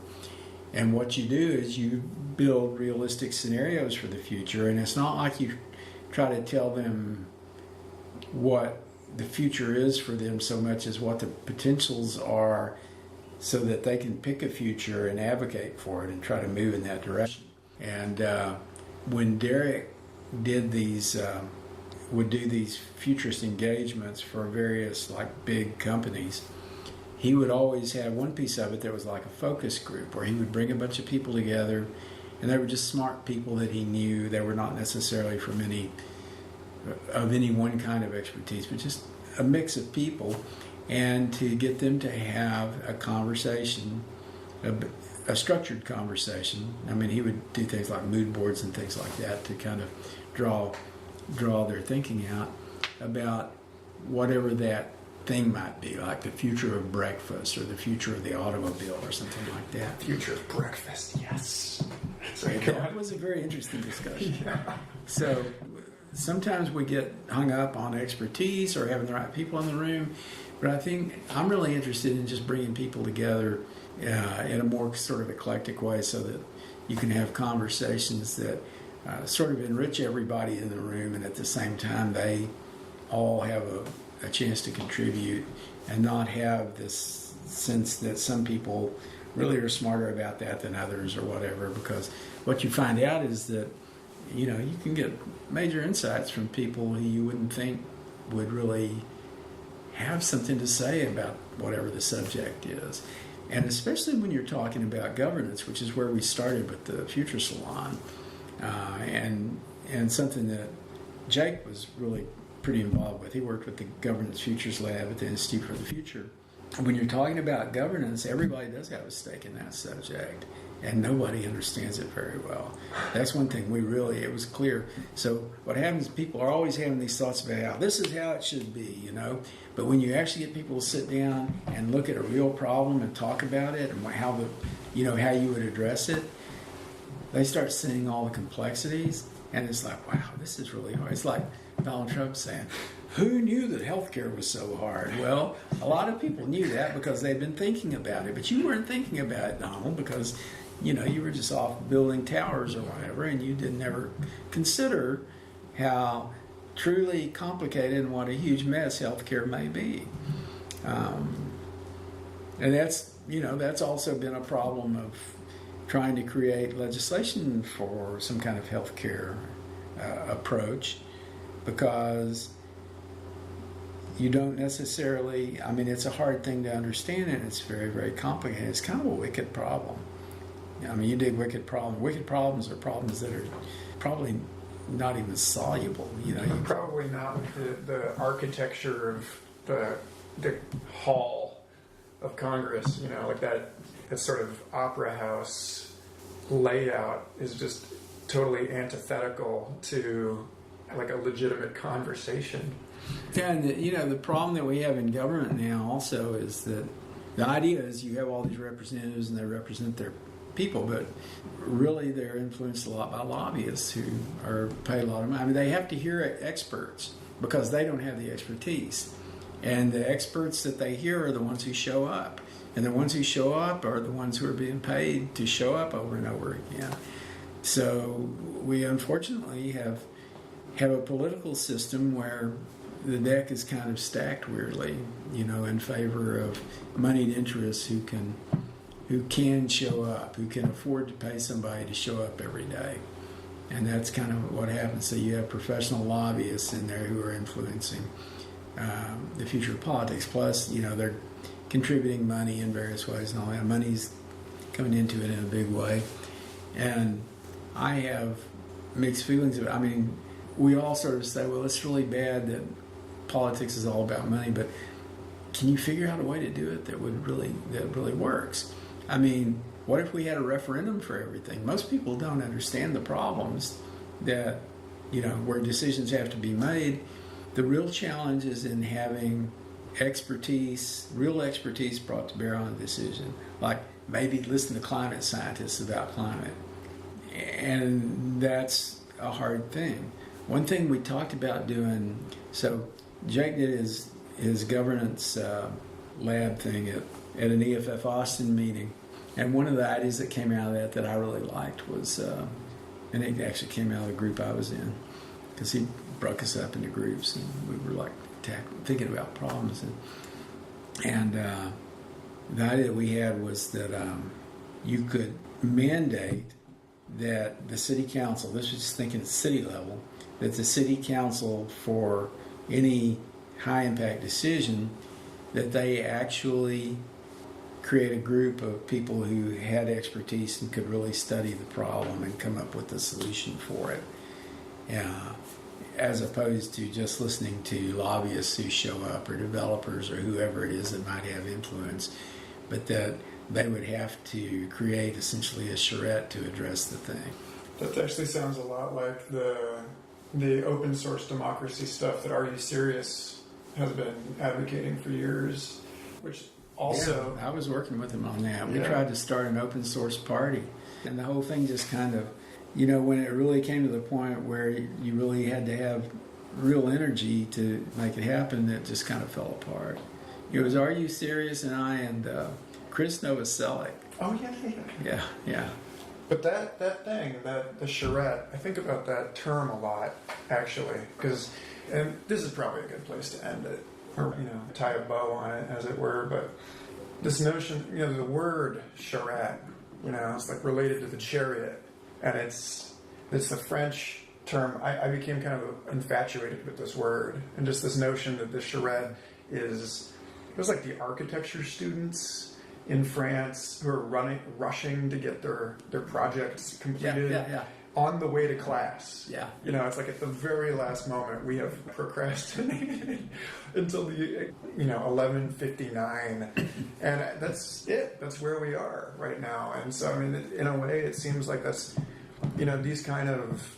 I don't know if you saw the Shin Gojira, the new Japanese Godzilla film, but it's basically a thesis about this, about how this kind of a disaster cannot be handled by the Japanese bureaucracy, and they end up all getting destroyed in one form or another, and it's left to the interns and political aides and all these kids who grew up with the internet to form these agile organizations that are able to act collaboratively and spontaneously enough to actually Well, you asked what I hope to see. It's kind of like that. I keep thinking that we're really not going to be able to solve our problems with bureaucracy or with the kind of governance structures that we've sort of been living with. But, I look around me and I see people who are doing just fine, and they're kind of doing great work and living their lives and sort of feeling hopeful and a little bit confident that those people will step up and do what they need to do to make things work, even if our so-called elected officials aren't doing it, because that system is not working very well right now. Maybe we can make it work. Maybe the open source party idea was not bad. I mean, the idea that we had was really that government, it's code, I mean, it really is code. It's stuff that's kind of encoded, and the idea of an open source project is that anybody can come in and work on the code, and that you don't necessarily let everybody commit. But, you you're sort of open to it, and the people who really have stuff that's worth committing, they get to make commits. So you kind of figure out how to structure that. But it's not, the roles aren't as rigid as they are in, say, our legislative bureaucracy. So maybe something like that could work. But I really think, I mean, there are a lot of ideas that we can toss around, but we got to be careful. We really don't want to, you know, we don't want to be like the kid with the chemistry set that blows himself up, you know? Yeah. Well, thanks so much. I really appreciate you taking the time, and I'm enjoyed it. Talking with you really just makes me glad. I mean, sometimes I feel like living in Austin, coming into this as late as I have, feels like, you know, I jumped into the pot of boiling water right in time for it to actually start a boil. And sometimes it feels like it's hard to feel like, and this is probably true of most places, it's, you know, the more digitized a city is, sometimes the more it feels like it's humankind in the belly of the Leviathan, you know. But hearing the stories that you're telling today and connecting with the community that you've helped culture in this place, it gives me a lot of hope that the future of Austin, the future of the city, the future of the human species is not just Terminator. It's in whatever's creeping and pernicious corporate sense, you know. Well, I mean, it's certain that some really terrible things are going to happen, and it's certain that some really great things are going to happen. I mean, it's like, if you're a Buddhist, you know that it's just going to be changing, you know. Mm. So what we need to do is just learn how to surf the wave. Right on. Thanks. Cool. Yep. Okay. Thanks so much for listening. I hope you enjoyed that conversation as much as I did. Future Fossils is part of the MindPod Network, an amazing collection of podcasts along with Third Eye Drops, Synchronicity Podcast, It's All Happening, The Astral Hustle. Be sure to go to mindpodnetwork.com and check it out. And if you'd like to support this show, patreon.com/Michael Garfield. Thanks again. Until next week.